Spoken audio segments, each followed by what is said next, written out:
Hello friends, last video में हमने सीखा था टेंस के बारे में, जिसमें हमने प्रेजेंट, पास्ट और फ्यूचर के चारों टाइप्स के बारे में एक ओवरव्यू लिया था। और जैसा कि मैंने लास्ट वीडियो में कहा था, इन 12 टेंस की 12 वीडियो डिटेल वाइज लाऊंगा इस इंग्लिश सीखो जीरो के सीरीज में। उसी के तहत आज की वीडियो हमारी प्रेजेंट इंडेफिनिट टेंस से रिलेटेड है। अगर आप ये इंग्लिश जीरो से सीखना चाहते हैं तो हमारे इंग्लिश सीखे जीरो से के प्लेलिस्ट के फोल्डर के इन वीडियो को स्टार्टिंग से देखो, मतलब डे 1 से। इन वीडियो को देखने के बाद आपकी इंग्लिश अच्छी नहीं बहुत अच्छी हो जाएगी, इसकी गारंटी मैं लेता हूं। एक बार फिर से स्वागत है आपका आपके अपने चैनल आस्क इंग्लिश पर, जहां आप सीखते हो इंग्लिश, वो भी हिंदी के थ्रू। स्टार्ट करते हैं आज का video. Present indefinite tense. Present indefinite tense को सिंपल प्रेजेंट टेंस भी कहते हैं। नाम को लेकर कभी कंफ्यूज मत होना। जैसा कि मैंने डे 1 से आपको बताया है कि किसी भी सेंटेंस को 6 अलग तरीकों से बोल सकते हैं।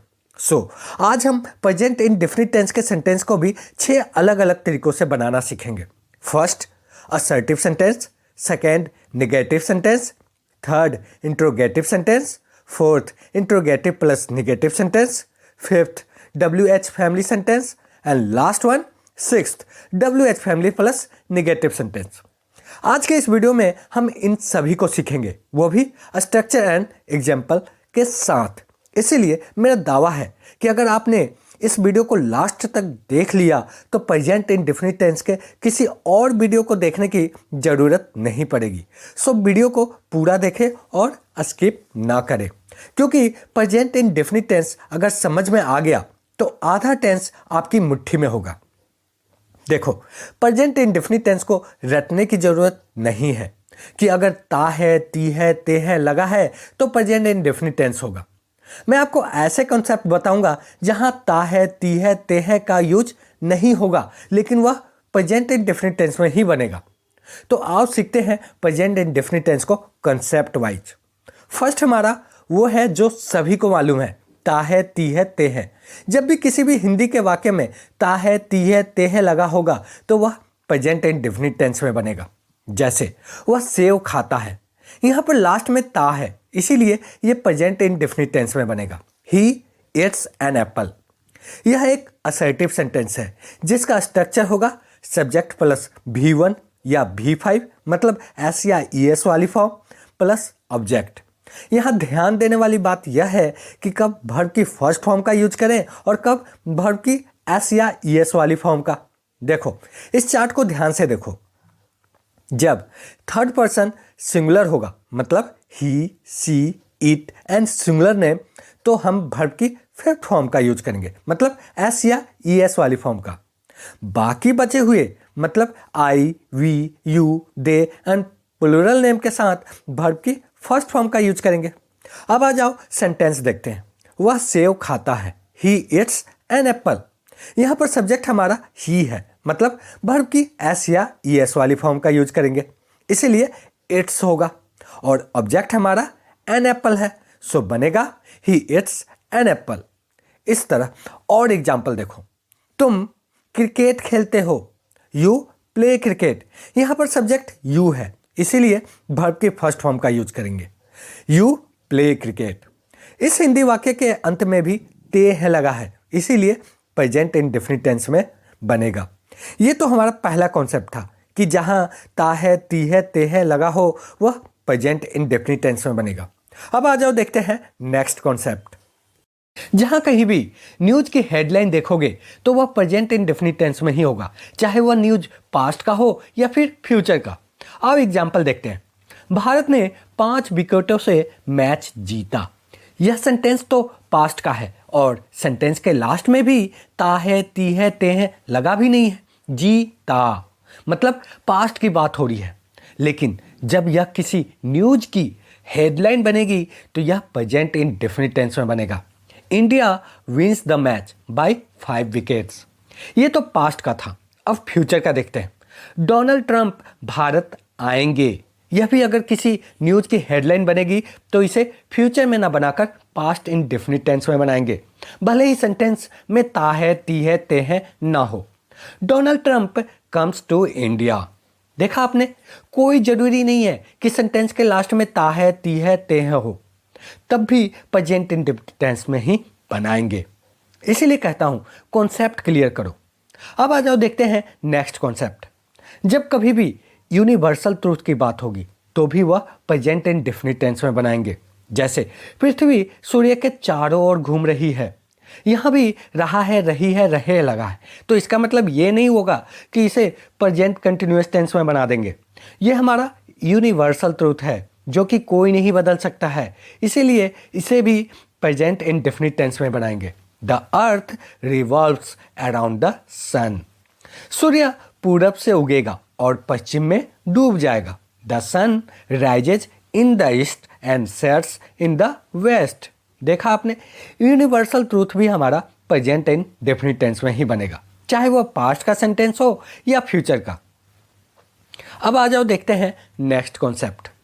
जब कभी भी डेली रूटीन की बात करते हैं, मतलब जो काम आप रोज करते हो वह डेली का दिनचर्या हो, तो ऐसे सेंटेंस प्रेजेंट इंडेफिनिट टेंस में बनाएंगे। जैसे आप रोज ऑफिस जाते हो और वहाँ काम भी करते हो, तो अगर आप किसी को बताते हो कि आजकल मैं ऑफिस में काम कर रहा हूँ, तो क्या आप बोलोगे I am working at the office nowadays? नहीं, यह सरासर गलत है। यह काम आपका डेली का है, आप डेली ऑफिस में काम कर रहे हो, तो यह प्रेजेंट इंडेफिनिट टेंस में बनेगा। I work at the office nowadays. और एक एग्जाम्पल देखते हैं। मैं आजकल 5 बजे उठ रहा हूँ। I wake up at 5 o'clock nowadays. यहाँ पर रहा हूँ लग रहा है, लेकिन फिर भी प्रेजेंट इंडेफिनिट टेंस में बनेगा, क्योंकि यहाँ डेली रूटीन की बात हो रहा है। देखा आपने, यहाँ पर कहीं भी ता है, ती है, ते हैं का यूज नहीं है, लेकिन फिर भी प्रेजेंट इंडेफिनिट टेंस में ही बनाएंगे। अगर दोस्तों वीडियो अच्छा लग रहा हो तो लाइक का बटन जरूर दबा देना और वीडियो को स्किप करने की भूल मत करना, क्योंकि अभी मैं इन सेंटेंस को 6 डिफरेंट टाइप में भी बनाना सिखाऊंगा इसी वीडियो में। First assertive sentence, second negative sentence, third interrogative sentence, fourth interrogative plus negative sentence, fifth WH family sentence, sixth WH family plus negative sentence. अगर आपने प्रेजेंट इंडेफिनिट टेंस पर पकड़ बना लिया तो आधा टेंस तो आपकी मुट्ठी में होगा। सो अब स्टार्ट करते हैं इन 6 डिफरेंट टाइप से, वो भी स्ट्रक्चर और एग्जाम्पल के साथ। देखो, फर्स्ट हमारा असर्टिव सेंटेंस है, जिसको मैंने पहले ही बता दिया था, जिसका स्ट्रक्चर होगा subject plus V1 plus subject plus V1 या V5 प्लस ऑब्जेक्ट। जल्दी से इसका एक एग्जाम्पल भी देख लेते हैं। सिंपल सा एक हिंदी का वाक्य लेते हैं। मैं क्रिकेट खेलता हूँ। यहाँ पर सब्जेक्ट हमारा आई है, इसलिए वर्ब की फर्स्ट फॉर्म का यूज करेंगे, जैसा कि मैंने अभी थोड़ी देर पहले ही बताया था आपको। I, we, you, they and plural name के साथ वर्ब की फर्स्ट फॉर्म का ही यूज करते हैं, इसीलिए बनेगा आई प्ले क्रिकेट। और भी एग्जाम्पल देख लो। वह दौड़ता है, ही रन्स। तुम स्टेज पर नाचते हो, you dance on the stage. वह खाना बनाती है, शी कुक्स फूड। ध्यान में रखो, सभी सेंटेंस इजी वे में बनेगा। स्ट्रक्चर ध्यान में रखना है केवल आपको। अब आ जाओ देखते हैं निगेटिव सेंटेंस, जिसका स्ट्रक्चर होगा सब्जेक्ट प्लस डू या does plus not plus V1 plus object. Example, मैं क्रिकेट नहीं खेलता हूं, I do not play cricket. Negative sentence में नहीं का यूज होता है, इसीलिए इसके लिए हम नॉट का यूज करते हैं, और ये जो डू और डज है इसका यूज सब्जेक्ट के आधार पर करेंगे। जब सब्जेक्ट आई, वी, यू, दे और प्लूरल नेम होगा तो डू का यूज करेंगे, और जब subject he, she, it and singular name होगा तो डज का यूज करेंगे, और इसके वर्ब के फॉर्म में कोई चेंज नहीं होगा, क्योंकि उसी के लिए तो हम डू और डज का यूज करते हैं। आज अब सेंटेंस देखते हैं। मैं क्रिकेट नहीं खेलता हूँ। यहाँ पर आई हमारा सब्जेक्ट है और उसी के अकॉर्डिंग डू का यूज किया गया है। उसके बाद नहीं के लिए नॉट का यूज करेंगे, और वर्ब की फर्स्ट फॉर्म हमारा प्ले ही रहेगा, और ऑब्जेक्ट क्रिकेट लगा देंगे। I do not play cricket. और भी एग्जाम्पल देख लो। वह नहीं दौड़ता है, ही डज नॉट रन। तुम स्टेज पर नहीं नाचते हो, you do not dance on the stage. वह खाना नहीं बनाती है, she does not cook food. ये सब हमारे निगेटिव सेंटेंस है। स्ट्रक्चर को याद कर लो, कभी भी गलती नहीं करोगे। सेंटेंस बड़ा हो या छोटा, ये हो सकता है, बड़ा भी हो सकता है, छोटा भी हो सकता है, लेकिन स्ट्रक्चर तो वही रहेगा। अब देखते हैं इंट्रोगेटिव सेंटेंस को, जिसका स्ट्रक्चर होगा डू या does plus subject plus V1 plus object plus question mark. इसमें जो क्वेश्चन वाचक शब्द जो होता है वह स्टार्टिंग में होता है। आओ एग्जाम्पल से समझते हैं। क्या मैं क्रिकेट खेलता हूँ? Do I play cricket? देखो इसमें क्या स्टार्टिंग में आ रहा है, इसीलिए इसे इंट्रोगेटिव सेंटेंस के स्ट्रक्चर पर बनाएंगे। डू का यूज होगा या डज का, इसे सब्जेक्ट के अकॉर्डिंग ही डिसाइड करते हैं। यहाँ पर सब्जेक्ट आई है, इसीलिए डू का यूज करेंगे। बाकी स्ट्रक्चर पर फिट कर दो, डू आई प्ले क्रिकेट, और लास्ट में क्वेश्चन मार्क का जरूर यूज करेंगे। और भी एग्जाम्पल देख लो। क्या वह दौड़ता है? Does he run? क्या तुम स्टेज पर नाचते हो? Do you dance on the stage? क्या वह खाना बनाती है? Does he cook food? ये थे इंट्रोगेटिव सेंटेंस। अब देखते हैं इंट्रोगेटिव प्लस नेगेटिव सेंटेंस, जिसका स्ट्रक्चर होगा डू या does plus subject plus not plus V1 plus subject plus question mark. Example, क्या मैं क्रिकेट नहीं खेलता हूँ? Do I not play cricket? यह भी सेम इंट्रोगेटिव सेंटेंस जैसा ही है, बस यहाँ पर नहीं के लिए नॉट का यूज किया गया है, वह भी ठीक सब्जेक्ट के बाद। Do I not play cricket? और भी एग्जाम्पल देख लो। क्या वह नहीं दौड़ता है? Does he not run? क्या तुम स्टेज पर नहीं नाचते हो? Do you not dance on the stage? क्या वह खाना नहीं बनाती है? Does he not cook food? ये थे इंट्रोगेटिव प्लस नेगेटिव सेंटेंस। अब आ जाओ देखते हैं WH फैमिली सेंटेंस, जिसका स्ट्रक्चर होगा WH वर्ड प्लस डू या does plus subject plus V1 plus subject. यहाँ WH वर्ड से मतलब है ऐसे वर्ड जिनसे हम किसी से क्वेश्चन पूछते हैं, जैसे क्या, क्यों, कहाँ, कैसे, कौन, और भी। ये सब हमारे प्रश्नवाचक शब्द हैं। इसकी इंग्लिश होती है what, why, where, how, when, और भी। यही हमारे WH वर्ड होते हैं, जिनको सेंटेंस के शुरू में रखते हैं।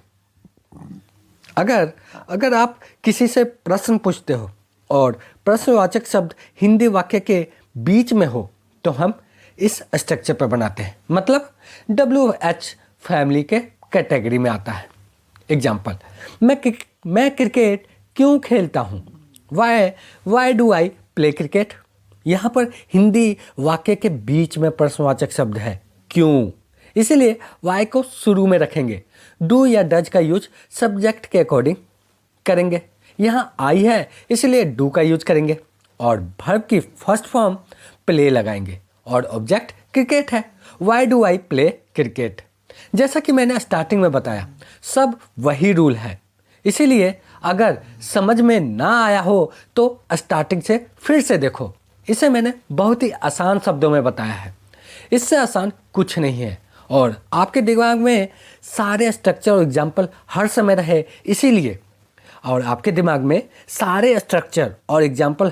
रहे, इसीलिए इन्हें मैं वन स्क्रीन पर लाने की कोशिश करता हूँ।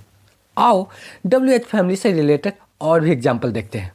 वह क्यों दौड़ता है? Why does he run? तुम स्टेज पर क्यों नाचते हो? Why do you dance on the stage? वह खाना क्यों बनाती है? Why does she cook food? ये WH फैमिली से रिलेटेड सेंटेंस थे। अब आ जाओ देखते हैं WH family plus negative sentence, जिसका स्ट्रक्चर होगा WH वर्ड प्लस डू या does plus subject plus not plus V1 plus object. Example, मैं क्रिकेट क्यों नहीं खेलता हूँ? Why do I not play cricket? सारे रूल वही है, जैसा कि मैंने शुरू से बताते आया हूँ।